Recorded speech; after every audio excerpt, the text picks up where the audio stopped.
Hi students, hope so you are studying well in this lockdown period and you are enjoying these lectures made by Gnan Sagar Career Care Sir. Myself Narayan Shingare. I have posted you 2 videos on the chapter continuity. Now this is the third video. In last 2 lectures we have studied about the concepts of limits and then the definition of continuity. After definition of continuity, we have taken 3-4 examples to understand the concept of continuity. Now, to solve the problems on continuity, some more concept you have to study. In that, continuous functions. बच्चों, continuity के problem solve करने के लिए आपको ये concept बहुत important है. ये कंसेप्ट अगर आपने अच्छी तरह से समझ लिया तो कंटिन्यूटी डिस्कस करने के लिए हमें कोई डिफिकल्टी नहीं आती.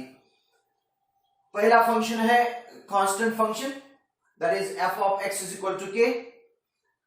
It is always continuous on every point on R. R means what? R is a set of real numbers. यानी जो कांस्टेंट फंक्शन होता है f of x is equal to k, k a fixed constant भी हो सकता है, arbitrary constant भी हो सकता है. अगर आपको मेंशन करके दिया है कि ये कांस्टेंट है, then we can say that constant function is always continuous on its respective domain or on the real numbers. Second function is a power function, f of x is equal to x raised to n with positive integral powers. Means n की जो value है वो positive integer चाहिए, यानी 0, 1, 2, 3, 4 and so on. ऐसी value अगर n की है, यहां पे फ्रैक्शनल पावर या नेगेटिव पावर नहीं चलेंगे. इसे ही पावर फंक्शन बोलेंगे जिसका पावर है positive integer. Then that functions are always continuous at every point on the set of real numbers और it's on its respective domain. Now third function is polynomial function. Polynomial function is what? P of x is equal to a0 plus a1x plus a2x square plus and so on up to anx raised to n, where n belongs to n. Means n must be natural number. Means the final power, or we can say that degree of the polynomial is the natural number. Means it may be monomial, it may be binomial, trinomial, or it may be linear polynomial or quadratic polynomial or constant polynomial. Any polynomial is always continuous at every point on the real numbers or on its respective domain. Polynomial function, why this is continuous? Because polynomial functions always have existable value. अगर आपने कोई भी polynomial ली और उसमें x की कोई भी value डाली रियल नंबर, तो उस पॉलिनोमियल की वैल्यू भी कुछ ना कुछ रियल नंबर आने वाली है. इसलिए this polynomial functions always exist as well as the limit of polynomial function is always exist. Hence we can say that the polynomial functions are always continuous on the set of real numbers. Then the trigonometric functions. Look at these. There are 6 trigonometric functions: sin x, cos x, tan x, sec x, cosec x, and cot x. Out of these 6 trigonometric functions, the functions sin x and cos x, we know that the values of functions sin x and cos x are always existable. They always have their values in between -1 to 1. Hence, these functions are always continuous at every point on the set of real numbers. Remember that the trigonometric functions tan x, sec x, cosec x and cot x, these 4 trigonometric functions are also continuous on their respective domain. तो इसलिए आपको domain याद रहना जरूरी है. जैसे for example मैं बताता हूं कि tan x का जो डोमेन है वो है x belongs to set of real numbers minus 2n minus 1 pi by 2. ये 2n minus pi by 2 क्या रिप्रेजेंट करता है? 2n minus pi by 2, 2n minus 1 pi by 2, it means और पाई बाय टू, यानी और पाई बाय टू के लिए tan x की वैल्यू एग्जिस्ट नहीं होती। जैसे आपको पता है कि value of tan x at pi by two we say that does not exist और infinity means tan pi by two, tan 3 pi by two, tan of minus pi by two, minus 3 pi by two, इसके लिए tan ratio exist नहीं होता, tan की value exist नहीं होती। इसलिए हम फंक्शन tan x को कंटिन्यूअस कहते हैं in its respective domain instead of all set of real numbers. Now the fifth function is the exponential functions. Exponential function में कौन से फंक्शन आते हैं? Exponential function में आएगा e raised to x and a raised to x. a raised to x में याद रहना है कि a is greater than 0 and a is not equal to 1. a की वैल्यू 1 नहीं हो सकती। e raised to x and a raised to x, these are the exponential function which are also continuous on the set of real numbers or on its respective domain. Now sixth one, the logarithmic functions. Logarithmic function log x to the base a where a is greater than 0 and a is not equal to 1. Base कुछ भी हो सकता है। तो logarithmic function, as we know that logarithmic function जो है वो set of real numbers में सिर्फ पॉजिटिव वैल्यूज के लिए एग्जिस्ट होता है। तो पॉजिटिव वैल्यूज के लिए ये लॉगरिथमिक फंक्शन हमेशा कंटिन्यूअस होता है। It is always continuous for all positive real values of, इसलिए यहां पे लिखा है कि logarithmic function is continuous on r plus means where x is considered to be greater than 0 or positive. Then seventh function is a rational function. इस rational function में the function of the form p of x upon q of x where q of x is not equal to 0, where p of x and q of x are the polynomials. यानी rational function किसे कहेंगे हम? जो polynomial upon polynomial है उसे कहेंगे rational function. Polynomial upon polynomial and these functions are always continuous at every point a in real numbers, यानी कौन से भी रियल नंबर के लिए ये कंटिन्यूअस हो सकता है if f of a is not equal to q of a is not equal to 0, q of a is not equal to 0, यानी इस डिनोमिनेटर जो पॉलिनोमियल फंक्शन है जो डिनोमिनेटर में है उसकी अगर x के a वैल्यू के लिए वैल्यू 0 होती है तो वहां पे वो कंटिन्यूअस नहीं होता। अगर उसकी वैल्यू 0 नहीं है तो ही वो फंक्शन कंटिन्यूअस है। इसके बाद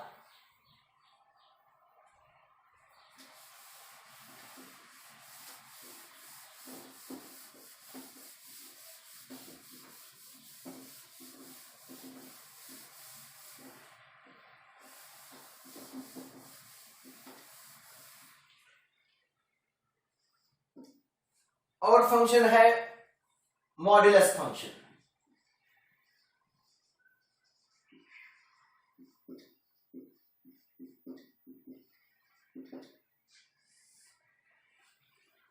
इस मॉड्यूलस फंक्शन में f of x is equal to mod x, यह है modulus function.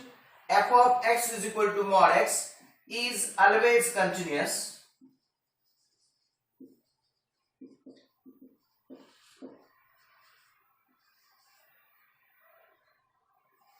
on set of real numbers, because if you observe the graph of modulus function f of x is equal to mod x का अगर हम graph निकालते हैं तो आपको पता है कि mod x की वैल्यू हमेशा पॉजिटिव होती है, यानी x आपका निगेटिव हो तो भी mod x की वैल्यू पॉजिटिव होती है। x अगर पॉजिटिव हो तो पॉजिटिव ही रहती है। अगर x की वैल्यू हम 0 लेते हैं तो मॉड ऑफ 0 हमेशा 0 होता है, यानी जब x की वैल्यू 0 f ऑफ x की वैल्यू देख 0 हो जाएगी। x की वैल्यू अगर 1 लेते हैं तो f ऑफ x की जो वैल्यू है वो भी 1 आएगी, यानी आपका यहां पे पॉइंट आएगा एक। एक्स की वैल्यू अगर -1 होती है, एक्स की वैल्यू -1, तो मॉड ऑफ -1 क्या आएगा? 1, यानी ये पॉइंट यहां पे रहेगा। एक्स की वैल्यू जब 2 होती है तो इसकी वैल्यू भी 2 होती है। एक्स की वैल्यू जब -2 होती है तो फंक्शन की वैल्यू भी 2 आएगी, +2 आएगी। एक्स की वैल्यू जब 3 आएगी तो फंक्शन की वैल्यू +3 ही रहेगी। एक्स की वैल्यू -3 है तो फंक्शन की वैल्यू +3 है। तो इसका जो ग्राफ है वो ऐसे आएगा,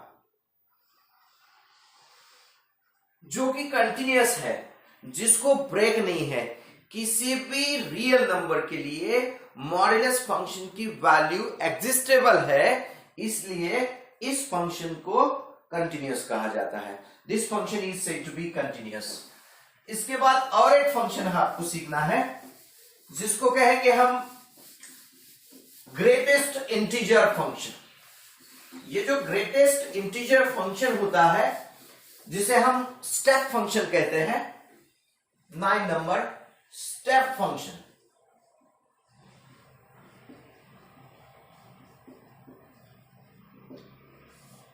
जैसे f of x is equal to step x लिखते हैं। स्टेप x का मीनिंग क्या होता है? Where x belongs to R, and step का मीनिंग होता है greatest integer function.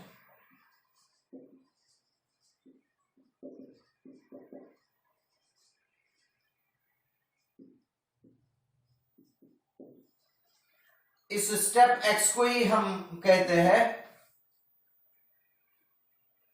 It's value is the greatest integer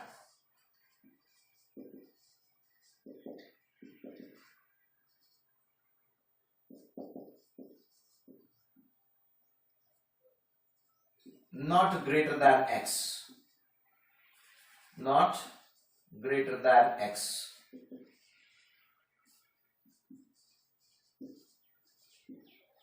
The greatest integer not greater than x। इसके लिए और थोड़ा सीखना जरूरी है। जैसे स्टेप फंक्शन में 2.5 आता है, तो इसकी वैल्यू कितनी आएगी? तो ऐसा सबसे बड़ा इंटीजर जो 2.5 से बड़ा नहीं है, ऐसा कौन है? 2 ऐसा इंटीजर है जो 2.5 से बड़ा नहीं है, और उससे जितने छोटे इंटीजर्स है उसमें सबसे बड़ा है, इसलिए इसको कहते हैं the greatest integer not greater than x। जैसे स्टेप में आएगा 1.5 तो इसका आंसर आएगा 1। जैसे स्टेप में आएगा 0.1 तो इसका आएगा आंसर 0। जैसे स्टेप में आएगा 3.4 तो इसका आंसर आएगा 3। जैसे स्टेप में आएगा -0.1 तो इसका आंसर आएगा -1। अगर स्टेप में -7.5 आता है तो ये आएगा -8। अगर स्टेप में आएगा -1.5 तो इसका आंसर आएगा -2। स्टेप में आएगा -7.5 तो इसका आंसर आएगा -8। अगर 8.9 है तो इसका आंसर आएगा -9। अगर स्टेप में ऐसा 9.9999 भी आता है तो इसका आंसर आएगा 9। अगर स्टेप में 10 आता है तो इसका आंसर 10 ही रहेगा। स्टेप में 7 आता है तो इसका आंसर 7 ही रहेगा। स्टेप में 0 आता है तो इसका आंसर 0 ही रहेगा। अगर ये वैल्यूज को देखते हुए हम अगर इसका ग्राफ निकालते हैं तो इसका ग्राफ कैसे निकलेगा? देखो,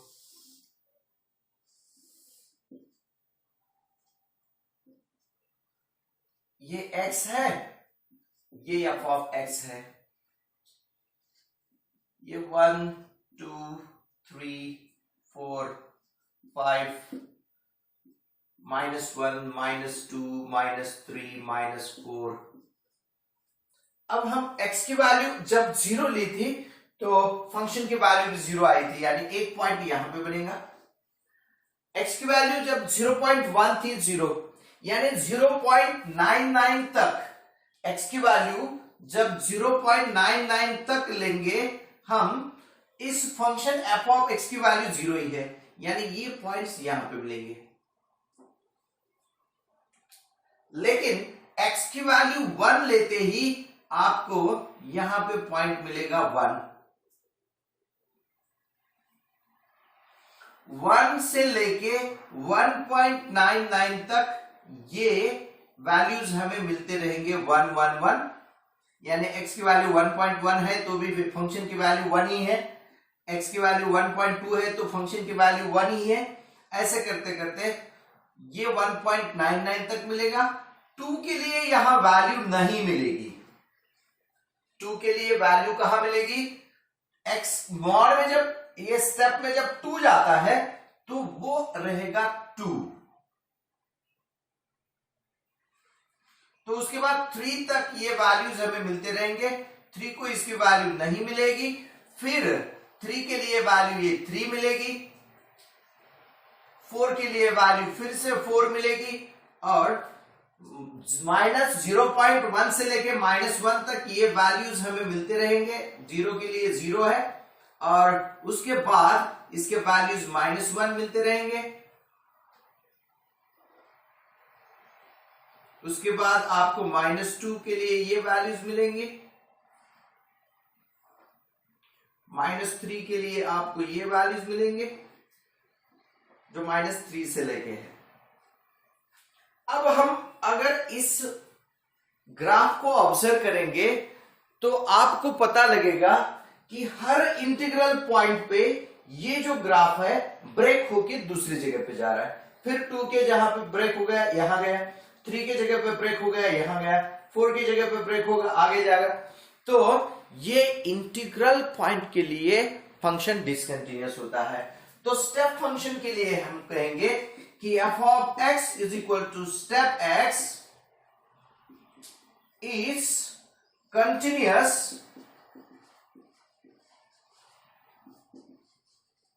for all non-integral points, non-integral points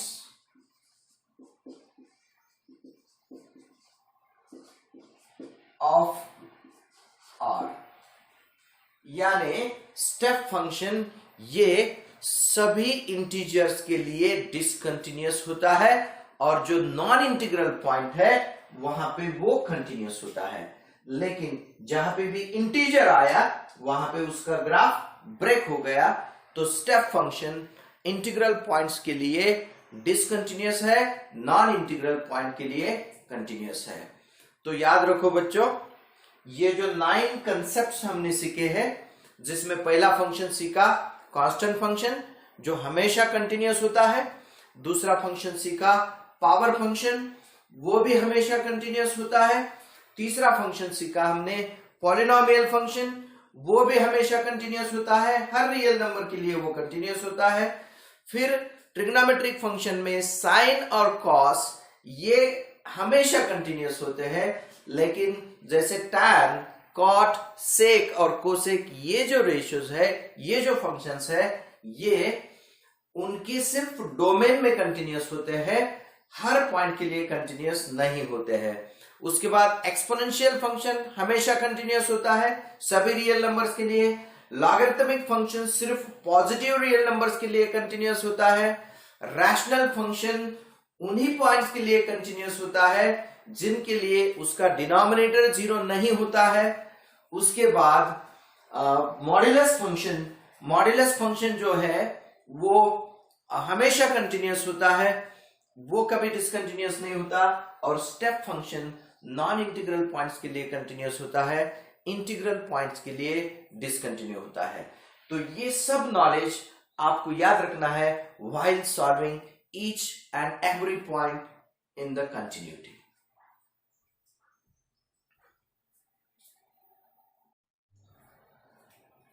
Now after this, look at the properties of continuous functions. जैसे हमने अभी सीखा है कि which functions are continuous, अब उनके प्रॉपर्टीज क्या होते हैं।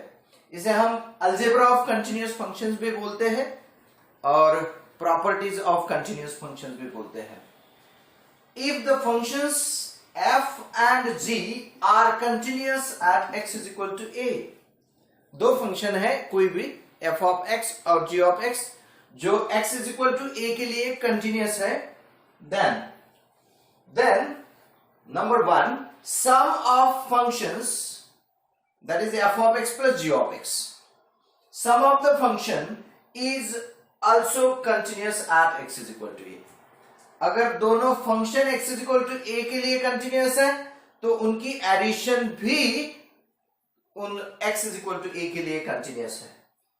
उसके बाद difference of functions, that is f minus g और g माइनस f. आप f of x minus g of x करो या g of x minus f of x करो, उनका जो डिफरेंस है वो भी कंटिन्यूअस है at x is equal to a. It is also continuous at x is equal to a. Then the constant multiple of the function, अगर function को हमने किसी कांस्टेंट से मल्टीप्लाई किया, जैसे k अगर कोई कांस्टेंट है, k से हमने g को मल्टीप्लाई किया या f को मल्टीप्लाई किया, किसी को भी k से मल्टीप्लाई किया, तो आने वाला जो फंक्शन है that is also continuous at x is equal to a. उसके कंटिन्यूटी में कोई चेंज नहीं होता. Number 4, product of the functions, यानी f ऑफ x और g ऑफ x, इनका अगर प्रोडक्ट हम लेते हैं तो that function is again continuous at x is equal to a. Number 5, ratio और क्वोशिएंट, यानी इसको हम डिवीजन भी बोलते हैं. दोनों फंक्शन का रेशियो लिया या उनका डिवीजन लिया, then also that is function f upon g. लेकिन f अपॉन g फंक्शन यानी f of x upon g of x, ये कब कंटिन्यूअस होगा? अगर g ऑफ a जीरो नहीं है, यानी जो डिनोमिनेटर में फंक्शन है x is equal to a के लिए उसकी अगर वैल्यू जीरो नहीं है तो ही ये डिवीजन कंटिन्यूअस होता है. या g upon f is continuous if f of a is not equal to 0, is said to be continuous functions. Now 6, the composite function f of g of x or g of f of x. F of g of x or g of f of x are also continuous at x is equal to a.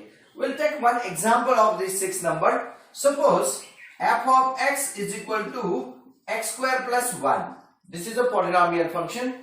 And g of x is equal to, suppose,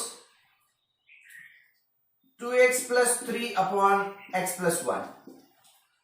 अब ये दो function है और कोई भी हम point लेते हैं x is equal to 2 suppose, तो इनको अगर फंक्शन फॉर्म करना है, समझो आपको f of g of x form करना है.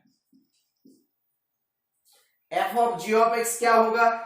f of g of x is nothing but equal to, जैसे function f of x define किया है x स्क्वायर प्लस 1, तो f of g of x हो जाएगा g of x whole square plus 1. g of x whole square यानी क्या होगा? ये 2x plus 3 upon x plus 1 whole square plus 1, ये हो गया f of g of x. अगर आपको g of f of x form करना है तो ये क्या होगा? g of f of x. g of x क्या है? 2x plus 3 upon x plus 1, तो g of f of x आएगा 2 into f of x plus 3 upon f of x plus 1.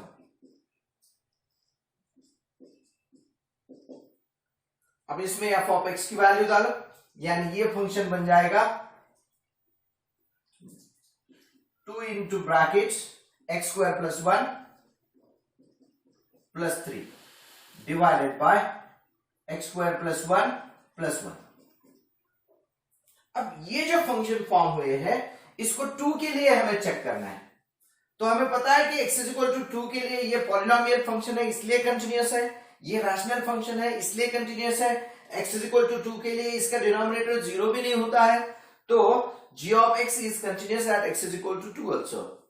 Now we can check the continuity of these functions f of g of x and g of f of x at x is equal to 2.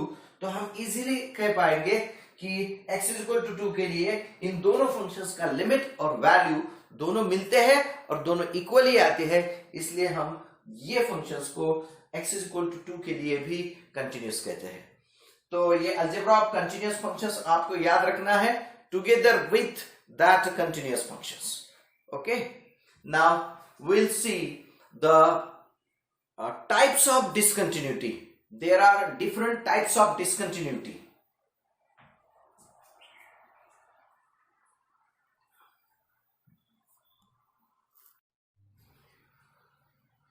तो types of discontinuity में हम एक एक करके type सीखेंगे,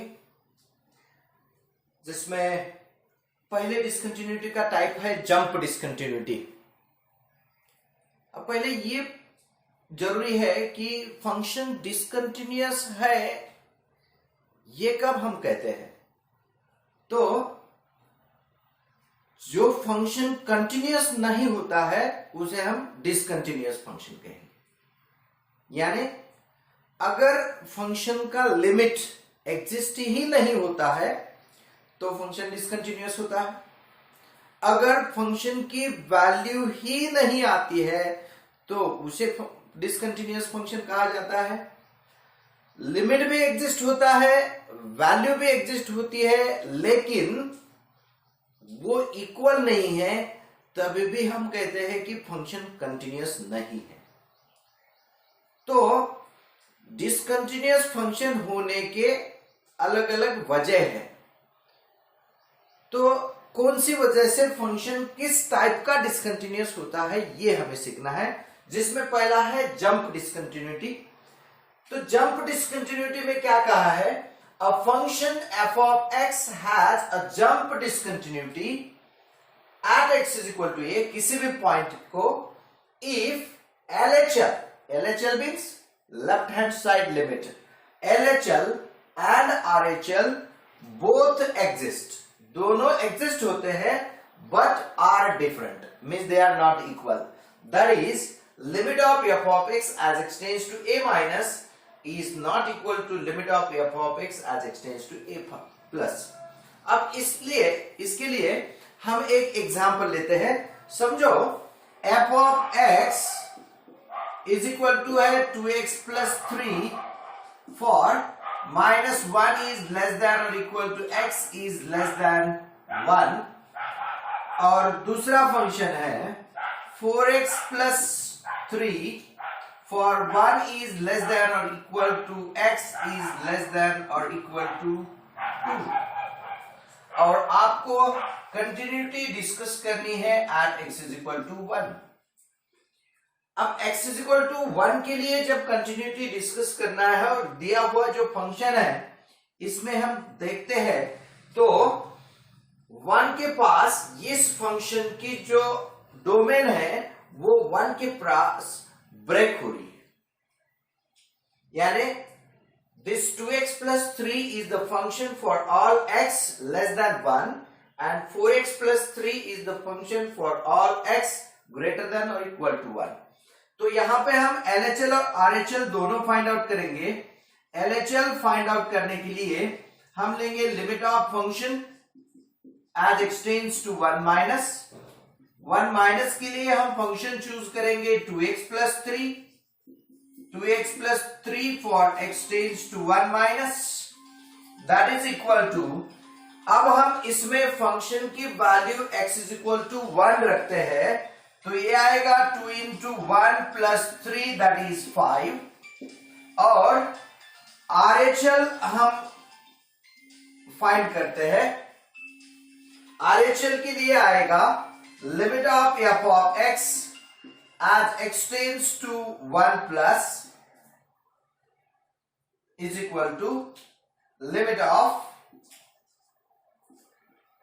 4x plus 3 for x tends to 1 plus, that is equal to, x की value 1 हम इसमें रखते हैं तो 4 into 1 plus 3 that is equal to 7। अब देखो लेफ्ट हैंड साइड लिमिट आया है 5, राइट हैंड साइड लिमिट आया है 7, it means we can say that LHL is not equal to RHL। ऐसे केस में ये फंक्शन डिसकंटिन्यूअस होता है तो हम कहते हैं कि f of x has jump discontinuity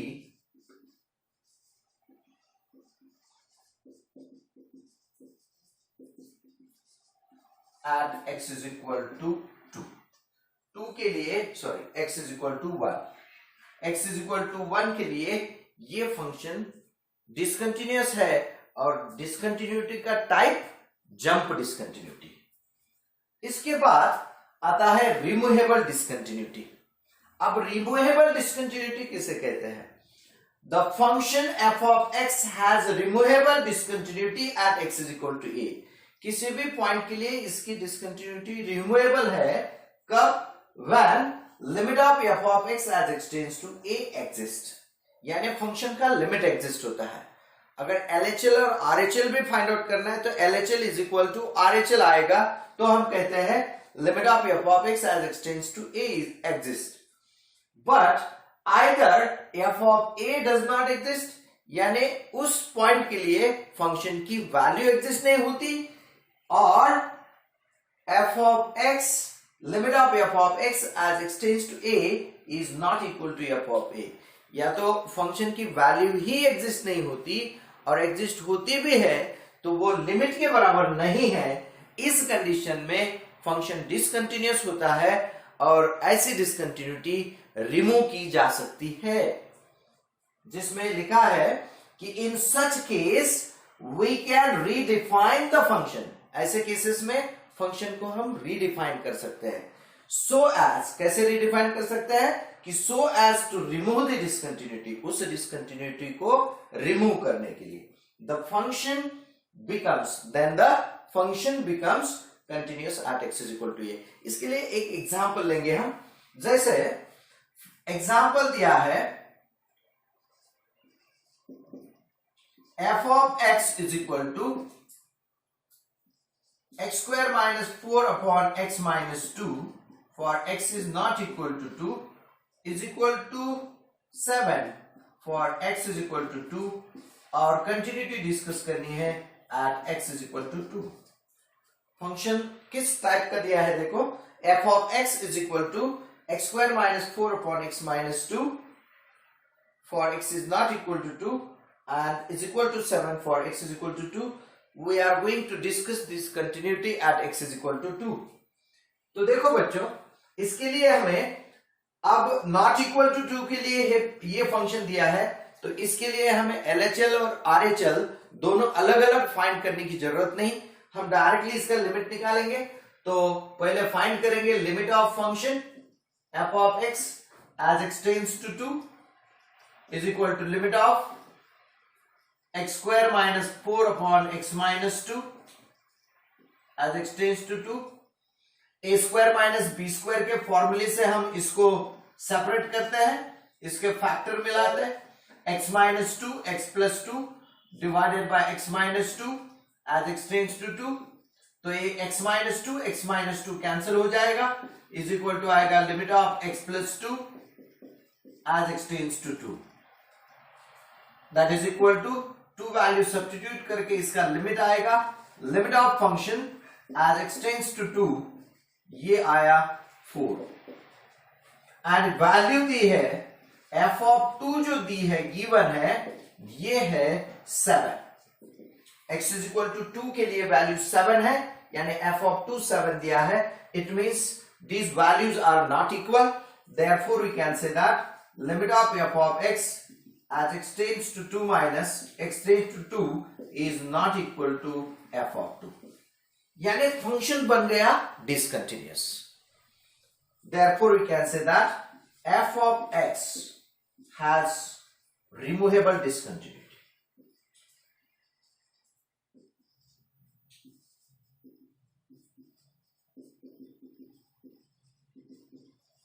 अब ऐसे डिसकंटिन्यूटी को हम रिमूव कर सकते हैं। कैसे रिमूव कर सकते हैं? रीडिफाइन करके फंक्शन को। Therefore f of x can be written as, इस फंक्शन को रीडिफाइन करेंगे कि x square minus 4 upon x minus 2 for x is not equal to 2, और इसको लिखेंगे इज इक्वल टू इस 7 के जगह पे अगर 4 आता था तो ये फंक्शन कंटिन्यूअस होता था, इसलिए हम इस 7 को हटा के इसकी जगह पे 4 लिखेंगे, तो ये फंक्शन बन गया कंटिन्यूअस फंक्शन। इस तरह से हम जब भी रिमूवेबल डिसकंटिन्यूटी का एग्जांपल आता है, अगर आपको चेक करना है कि whether the function has removable discontinuity और नॉट, तो उसमें दो चीजें जरूरी है। एक तो फंक्शन का लिमिट एग्जिस्ट होना बहुत जरूरी है, और दूसरी, अगर फंक्शन की वैल्यू और लिमिट सेम नहीं है तो हम इसको रिमूवेबल डिसकंटिन्यूटी कहते हैं, और इसको रिमूव करने के लिए उसको आप रिडिफाइन कर सकते हैं। अब इसके बाद तीसरी टाइप है जिसे हम इनफाइनाइट डिसकंटिन्यूटी बोलते हैं।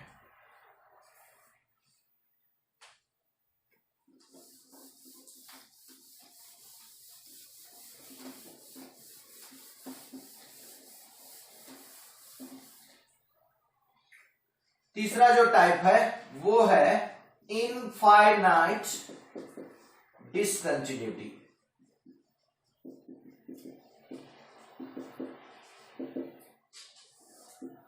अब ये इनफाइनाइट डिसकंटिन्यूटी में क्या होता है, a function f of x has infinite discontinuity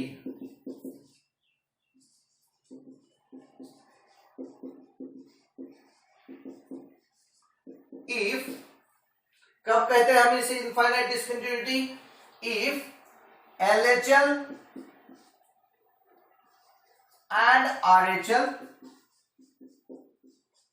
both does not exist।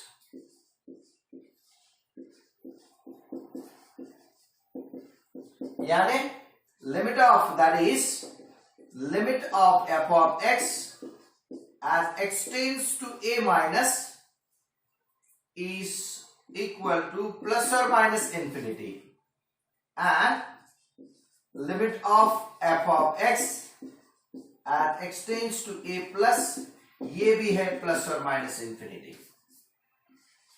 यानी इसमें LHL और RHL दोनों भी एग्जिस्ट नहीं होते, और अगर दोनों भी एग्जिस्ट नहीं होते तो ऐसे टाइप की डिसकंटिन्यूटी को हम कहेंगे इनफाइनाइट डिसकंटिन्यूटी। तो ये तीन टाइप सीखे हमने, जिसमें पहला है जंप डिसकंटिन्यूटी, दूसरा है रिमूवेबल डिसकंटिन्यूटी, और तीसरा है इनफाइनाइट डिसकंटिन्यूटी। तो आप लोगों को ये अब तक का जो थ्योरी पार्ट लिया है, उस थ्योरी पार्ट के पूरे नोट्स निकाल के लो, उसको आपके टेक्स्ट बुक में से अच्छे से पढ़ो, सॉल्व एग्जाम्पल आप एक बार रीड करके देखो, सॉल्व करो। हम कल से, अगले लेक्चर से हम इस कंटिन्यूटी के और कुछ कंसेप्ट सीख के फिर प्रॉब्लम स्टार्ट करेंगे। Thank you.